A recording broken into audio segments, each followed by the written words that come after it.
Hello and welcome back to the channel and another video about the construction of phase 2 of Heaton Lodge Junction. I always think that's a handful.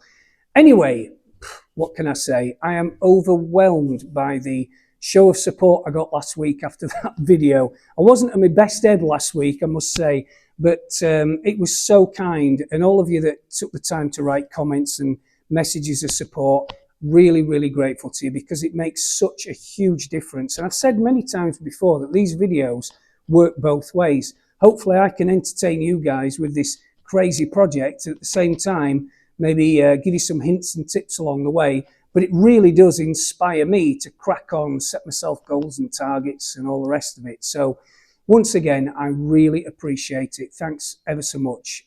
Very humbled by it, I must say. But anyway, you've caught me on top of the layout because I've been covering all the old holes in the layout with some masking tape. The stage we're at now is all the track work's nearly done. We're going to do a recap of what we've actually done so far for people who've just joined the channel recently. But yeah, I'm sat on top of Heaton Lodge phase 2. In fact, if I just spin you around quickly, you will see going back up the other end. So yeah, work cut out, that's for sure, but we are getting there. I'm going to start doing the droppers in the next week or so, and then we're going to be ballasting it all using the little gadget that I showed you in a video a couple of weeks ago, which is a bloody lifesaver. It really is. Anyway, lots to get through. Let's crack on. See you soon.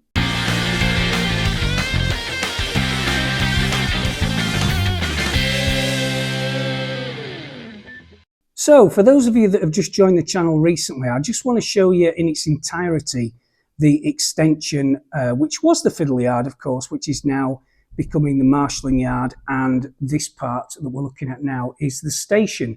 And this is based on any old West Yorkshire station in the 1990s, early 2000s.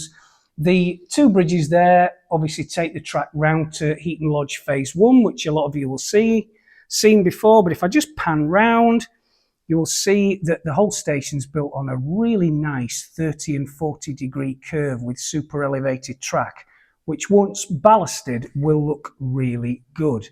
Station building, of course, is by Monksgate Models, and a super job they made of that. We've looked at that in the past, so if you want to have a look at that in more detail, I think it's one of the first videos I did actually last year. But it's a really good rendition of Dewsbury station building, although of course Dewsbury only had 2 platforms, this has got 3. A much simpler model, which I've been building myself, is the multi-storey car park there, which is based on one in Nottingham. A good friend of mine is doing the resin. What we're doing the barriers, we're doing the barriers, the ticket machines, that's the word I'm looking for, and everything else that you see, including the NCP car park logos, they'll be going on the front. So this is all going to be fully lit too. So if we pan around a little bit more, we'll come round. This is the first of the extension carts. And again, as many of you will know, I've opted to extend this layout, not with the trestle system, which is the main baseboards on the right, but I'm just doing it with these extension carts because actually they work out about the same and they've got wheels on. The only problem with them is it's very hard to get the levels right, but we'll worry about that later. This board in particular is going to have nothing on it apart from a petrol station, which you'll see popping up on your screen now. Again, the signs are being made as we speak, the backlit signs with the prices and everything else. And this will have a road that goes on other carts, which are going to run round to that station building round to the right. So if we carry on round, the first of the 2 concrete cooling towers, of course, I can only fit half of it, in fact a third of it in the basement as it stands now.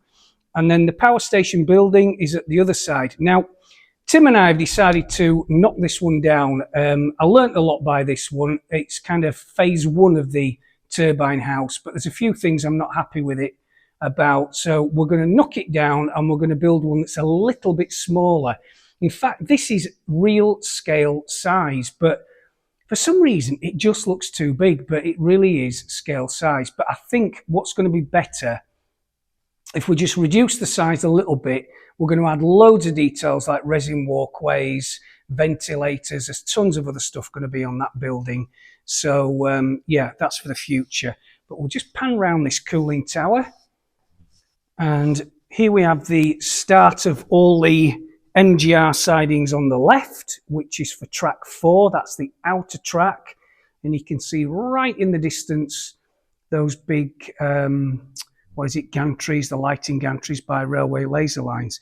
We'll pan around again. I'll just walk around all these obstacles.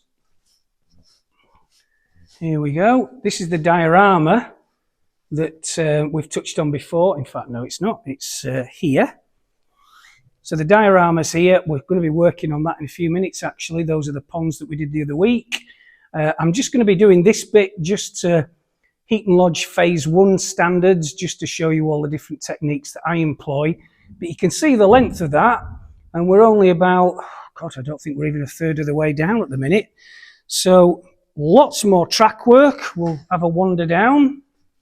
Again, these MGR sidings will be full of HAAs, loaded HAAs. They then drop down into one track going over the girder bridge, and this track actually rejoins the main line about another 20 metres down. More sidings and whatnot in the middle, of course, all the different marshalling yard sidings for each of the 4 main lines. Again, I've touched on this before, but these carts that have actually dropped in height are specifically for Healy Mill's shed, which is being built by Steve at Railway Laser Lines. That's probably popping up on his screen now. And he's building it on a baseboard, which is, from memory, about 15 centimetres high. So that will sit nicely on that cart and be exactly the same level. These 3 tracks, which you can see there, will run into Healy Mill's shed, and then they'll come out the other side on that first cart, which you can see has just got temporary white aluminium top. We'll just nip round this pier, carry on a bit further. Again, these carts are just going to carry a lot of scenery, to be honest, but also the track which rejoins that we just touched on that went over the girder bridge. They're going to go along these carts here. And again, just nip round here. And then, of course, we've got tracks 3 and 4, which we're looking at now, and tracks 1 and 2, and all the different double junctions that we talked about last week. And finally, we're coming up to the end, which, of course, in fact, I'm going to just nip round and show you this, because these carts, this is the first part, we'll just look at it from another angle, of the concrete, or the cement factory. The cement factory actually starts here, and then it runs on different carts all the way down with quite a lot of sidings. It's actually going to have its own Class 17. I know Class 17s didn't work privately. I think one did actually at Ribble Cement, but this one's going to be Blue Circle Cement. So a bit of modeller's license there, but the cement factory is going to run to about here. And then the public will be able to get nearer the track again. But the cement factory is going to be a real pull, I think, in itself. And then, of course, we've got HS3, which we'll talk about in a second, because I've had some more thoughts on that. So that's basically it. The scenic break is just beyond that massive building. All these have got to be built, detailed and lit. So, yeah, certainly got us work cut out, but it's coming on well. I'm just going to take you around the other side just for a sec. Okay, we're around the other side now, and you remember from the other week that this gradient is the one that carries the inside 2 tracks and is the one that I'm reconfiguring. In other words, I'm making the gradient much less steep by starting the gradient 6 meters before it originally did. So I've had to remember, would you believe, on this base to measure 1 centimetre every metre from the floor and not from the bloody baseboard, which I did for a few metres, and then realised that all I'm doing is just mirroring the gradient that was there before, would you believe?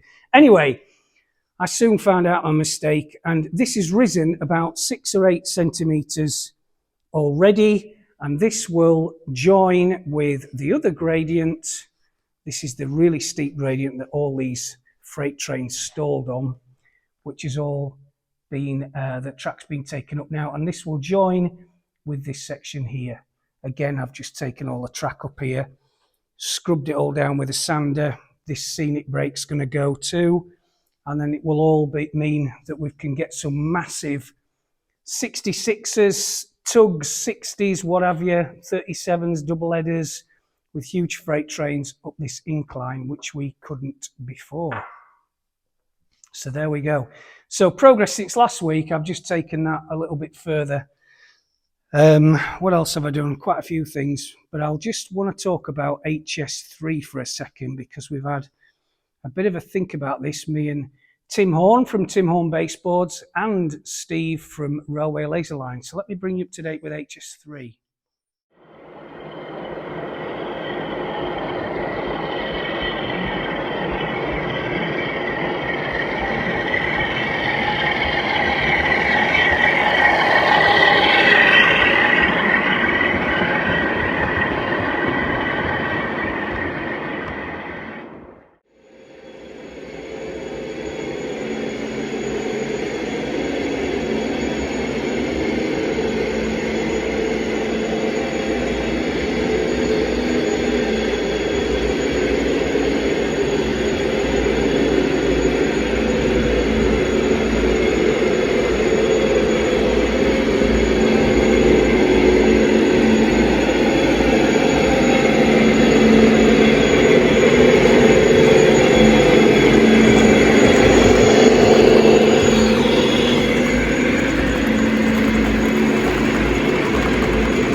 So I always thought I was a bit of a handyman, but actually I've made a bit of a balls, to be honest, with this base for the Flyover, which is almost impossible with a circular saw, a jigsaw, what have you, to get a really nice smooth edge. Now I know these edges are going to be covered with what looks like concrete blocks, but even so it needs to be a hell of a lot neater than this, given that this Flyover will be carrying catenary. Yeah, catenary.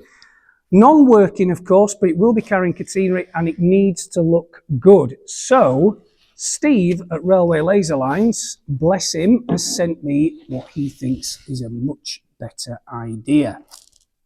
Now feast your eyes on that, because all that is the same thickness bases which Tim Horn's making from Tim Horn Baseboards, of course. He's making the shoulders as well, which they're just going to have that kind of line down them to make them look like concrete sections.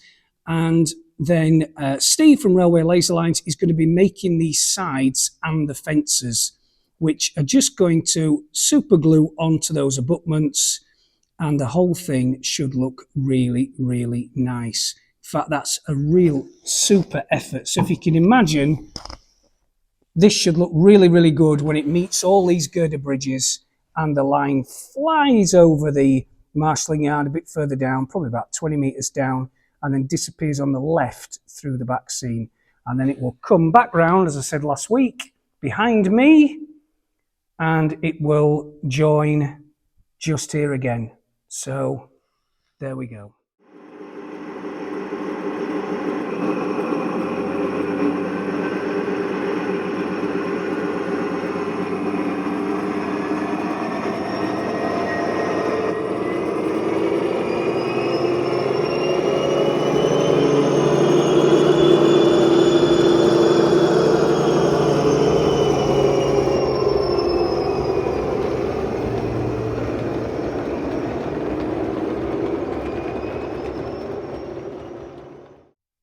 So let's pan down this side, seeing as we're here anyway.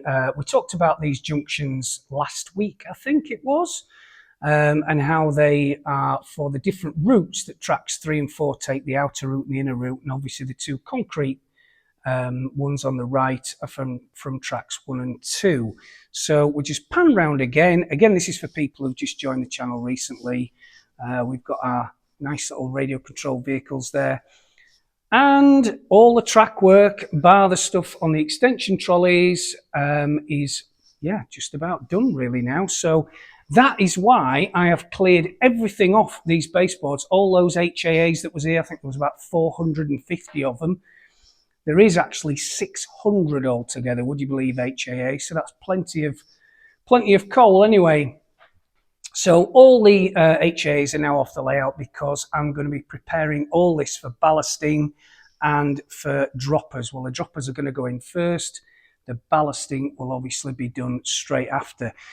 From what I've learned the first time round when I built the fiddle yard here is I am only going to put one set of really nicely soldered droppers per baseboard itself, because I did 2 or 3 sets per baseboard last time. And a lot of my soldering was really not up to par back then, and I've learned a lot since then. So, yeah, I think one really good solid join on each board per track is going to be a lot better. So I'm going to crack that off pretty soon. But you can see those big towers in the background, which again are made by Steve of Railway Laser Lines. There's going to be a lot more of those. They're all going to be down here too, lighting all the track up so we can dim the lights and have it like it used to be in the 70s and 80s. I don't think the lights really worked after the 80s, but modeller's license again, we're going to light them up. So there we go. Right, we're going to nip over to the static grass bit now, because I just want to show you. A lot of people have asked how I did the static grass. I know there's quite a lot of sections within my videos on making static grass. So for 5 minutes, I am going to go through it again. So scroll on if you are interested in doing static grass, but yeah, a lot of people really do enjoy it, including me. So let's go and have a look at what we need and just do this missing section. In fact, this missing section here, and again, just before I do, let me remind you that this, down this side, this is the operator's side, although you won't be able to see the operators because of the back scene. These are simply B&Q shelving units, which are just carrying polystyrene and just basically landscape. So there's no weight in them at all. Well, maybe a couple of kilos, but that's okay for bookshelves. Another one there, which I'm working on, and this is the other thing, you can just simply slot them out and work on them, you know, in the comfort of wherever you feel comfortable, instead of cricking your back and, you know, working all over the place in awkward positions. So they're going to run all the way down that side, extending the main baseboards by probably, what, 2 feet, something like that, 20 inches, I think it is. The only building that's going to be on this extension part is the one popping up on your screen now, which is, used to be Healy Mills's, I think it was their yardmaster's, well, basically where he lived and all his staff. So that's going to be on one of these embankments, built into the embankment, just a bit further down opposite the shed. So that is a kind of a, in a nutshell, where we are for people who've joined the channel recently. Lot to do, but I'm pretty certain it can be done. Just have to increase the work rate. So in other news, I have been painting the first of the 2 concrete towers. I've done these in masonry paint, which you can get from B&Q. In fact, it's storm grey, but I figured it was probably the closest I could get to a kind of a concrete colour. But you can see how the polystyrene actually looks really good once it's painted. It kind of lends itself really well to this concrete finish. So if I pan out, and it won't be a very good pan, but I will try, you will see how big these cooling towers are, as if you haven't seen them already.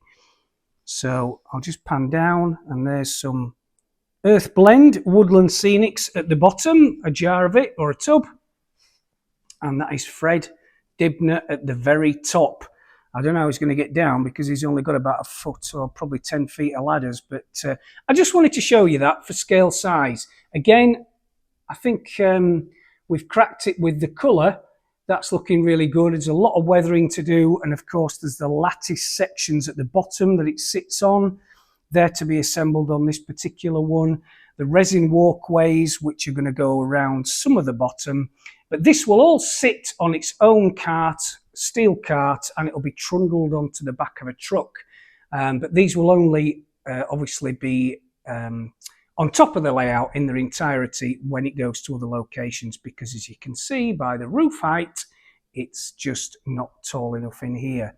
But there we go. That is looking really good. That took me about, I don't know, 20 minutes to paint. But just another one at the other side. But yeah, I'm loving these concrete cooling towers. Okay, let's go back to that old chestnut static grass, of which I used so many bags of Mini Nature static grass fibres to make the embankments and the tops of the embankments on Heaton Lodge Phase 1. This is just one we did a few weeks ago, still looking good. And I'm just going to go through it really quickly now, because so many people have asked about how to do it. And this is stuff you can do in, you know, for double O gauge, for O gauge. Doesn't matter whether it's winter, summer, whatever, because as I've said before, embankments tend to be quite kind of coarse, a bit yellowy grass, simply because it doesn't get the sun as much and it doesn't get as much water.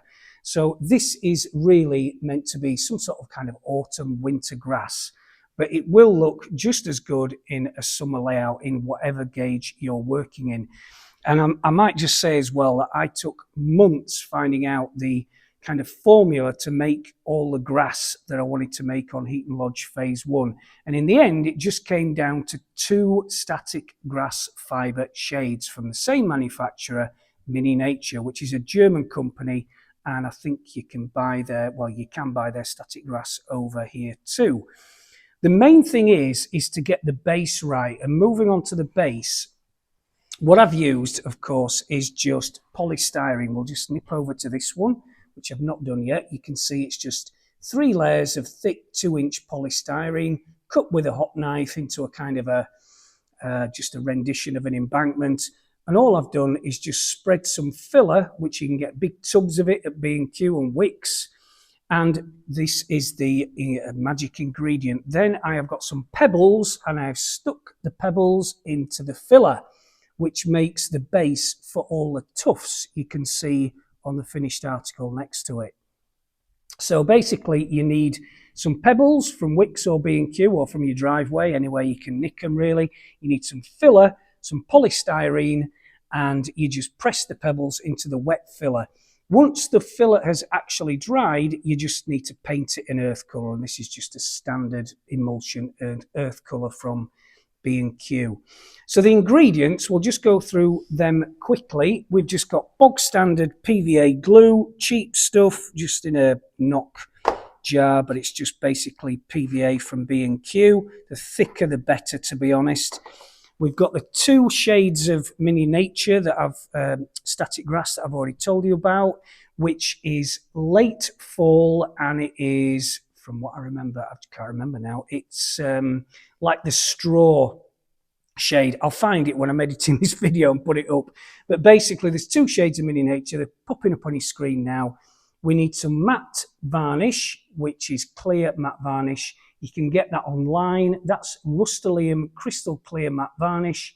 And we also need some Earth Blend by Woodland Scenics, which just mimics kind of small plants and weeds in the grass really well. The only other thing we need, again, the other magic ingredient, this is real crushed earth from my garden, which I've battered with a rolling pin, spread on a baking tray and then just dried out. And sprinkling that, you'll see the effect it has, because it just makes everything so much more realistic. And that is a pretty good imitation of static grass. So, and I did so much of this stuff. I had it coming out everywhere. We won't go into that, but God, it gets everywhere, static grass. It really does, those fibres. But anyway, let us move on and just start by spreading the glue.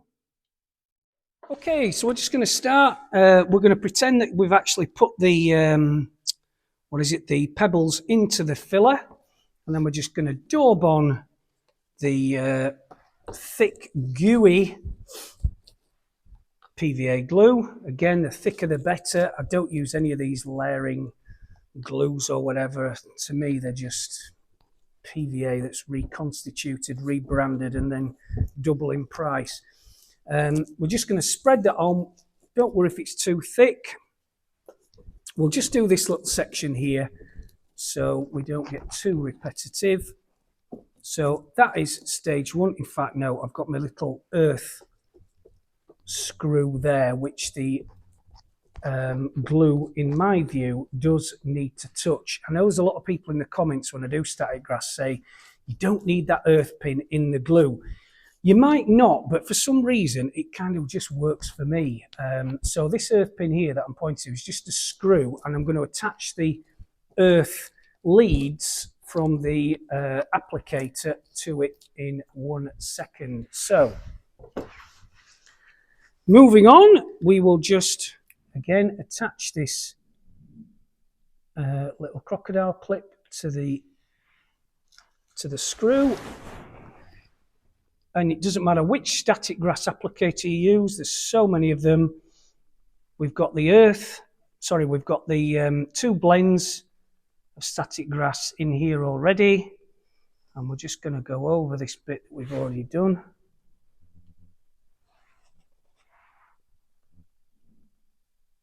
This is already sticking up pretty well.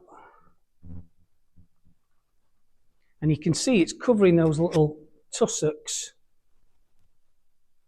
quite well straight away.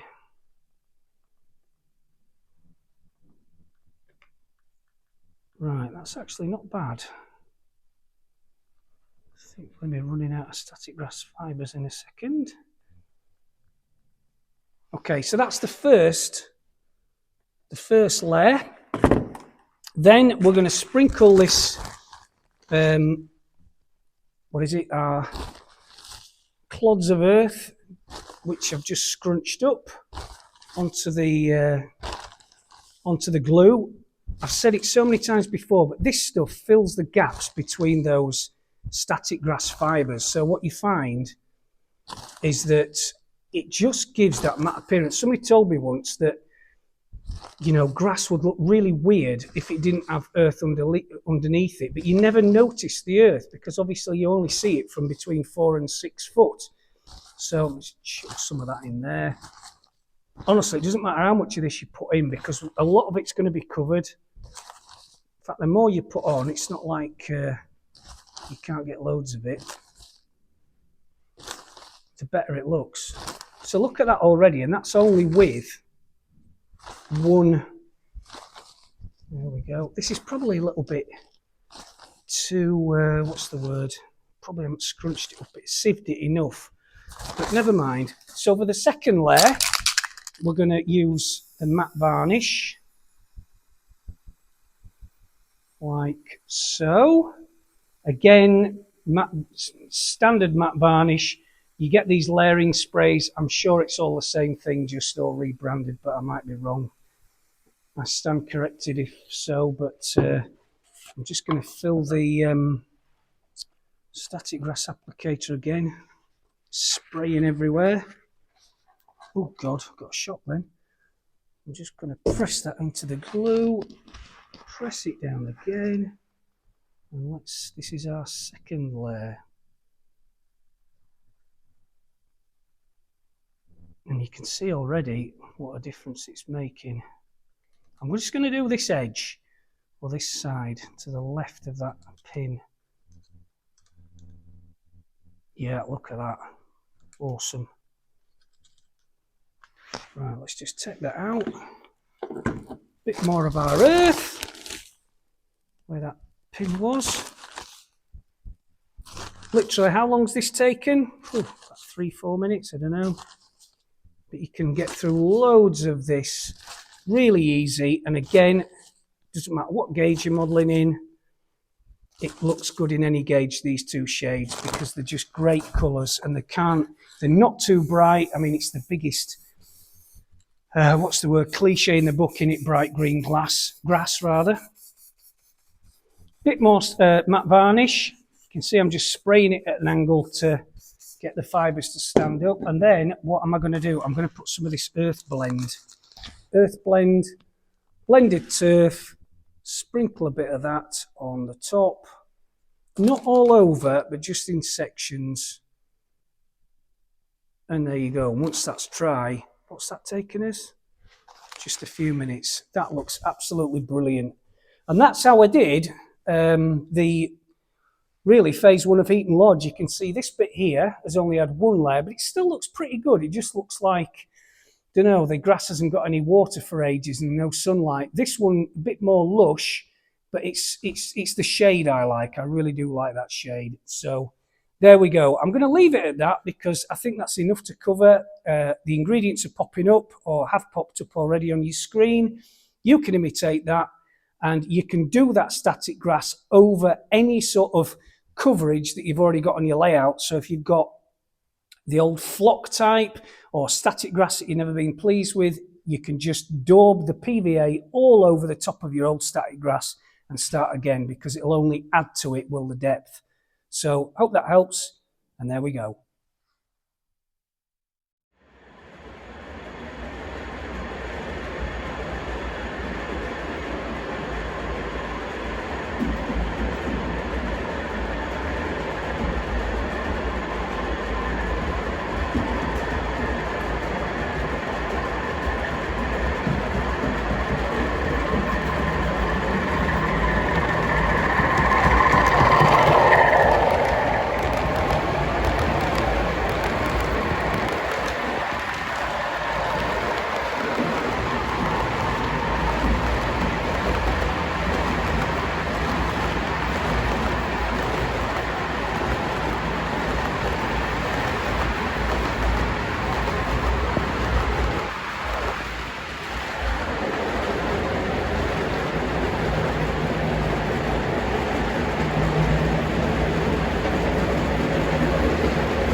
Just wanted to share this with you as well.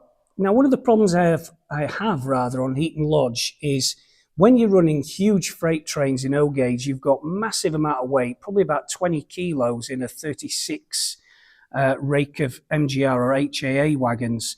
So you get a lot of the couplings breaking over time, whether they're instanter or screw link or whatever, or even 3 links. It's a common problem. So a friend of mine has been replacing gradually these HAAs with the normal, fairly unobtrusive Bachmann type Hornby couplings, which modelers, I can almost hear some of you screaming and shouting, but there's just no way around it, because the couplings that Dapol put on these HAAs, good as they are just really not designed to be pulling kind of 15, 18 kilos behind them. So gradually, all the couplings, at least on the HAA wagons, are going to be replaced with these. And they're just really, really solid. And all we've done is just basically epoxy them. Now I've just broken the bloody buffer off. Epoxy them underneath and just cut a bit out the buffer beam and then epoxy them underneath. And it just means, as I've just said, that they're going to be really, really solid and they won't move. Again, not ideal, but needs must. And I'd rather have slightly obtrusive couplings than lots of derailments. So that's where we're going to go with the couplings going forward, because there really is no alternative. That old nemesis ballasting. I noticed some of you in the comments said you actually enjoyed it. Well, crikey, good for you, because I really don't. But having said that, it has been made so much easier by the little gizmo made by Made in Miniature that I was featuring in a video the other week. This ballast is Geoscenics, and I have decided to go with Geoscenics for all the ballast on Heaton Lodge on this Phase 2 extension, simply because I like the shades. This particular one is hard as nails now. This is the granite one they do, and with the concrete track, I think that looks really nice. The one next to it is the heavily weathered shade that Geoscenics do. And let me just find, I've done some more a bit further down. That might be, I think that is lightly weathered. They look very similar, but not quite the same. Let's just go a bit further down, because I did a few more experimental sections down here. This is the siding ballast, which is very black, which again, I'm going to be doing most of these marshalling yard sidings in.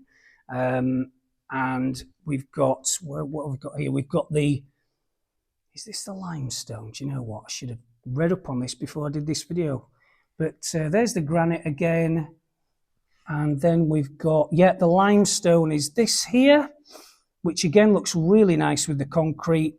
This isn't Geoscenics. This is just a buff coloured random ballast that I was seeing what it looks like, but I don't particularly like that. So I think I'm going to really, for the running lines, we're going to be using a lot of the granite.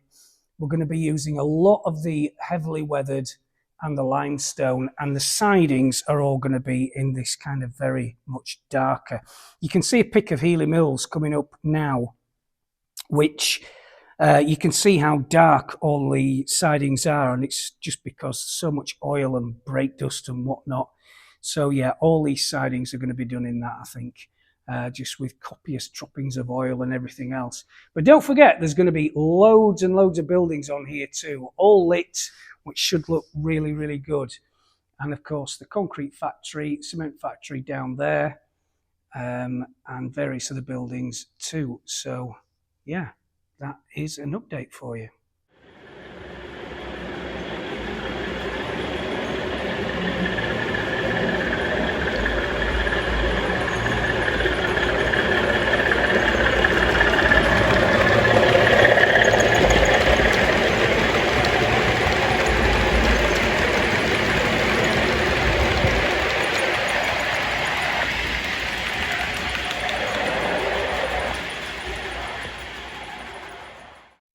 So that's it for this week, folks. I hope you enjoyed that video. A bit of a longer one this week, in fact.